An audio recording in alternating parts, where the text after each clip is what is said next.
It's obvious from the drawings that they were going for Tomorrowland. The fact is, tomorrow never really came.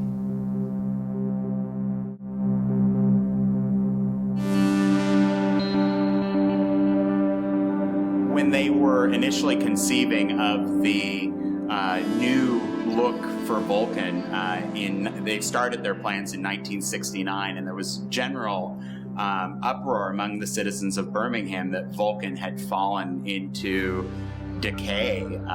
The statue itself was falling apart. The pedestal was looking pretty shabby. The water features were being used as trash receptacles, more or less.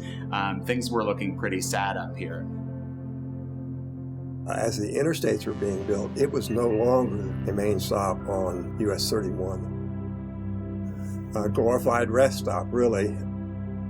The 60s, I don't need to tell you, were an incredibly tumultuous decade for Birmingham, and Birmingham was saddled with the yoke of the past, of all that had gone on here, particularly during that decade in terms of the civil rights struggle.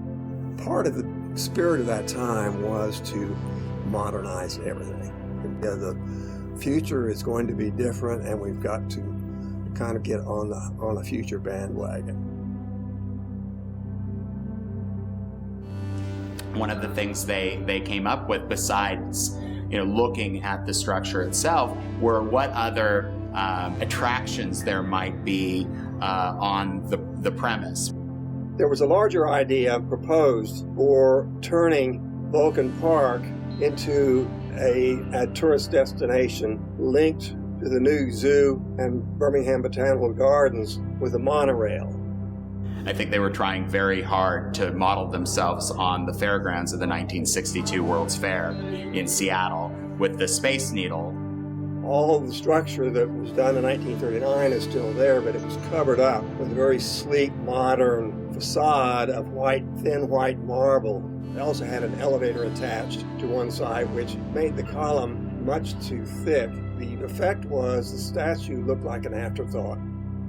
I think many people, having lived through this, been through this, were ready for something of a fresh start with the 1970s and wanted to look toward the future.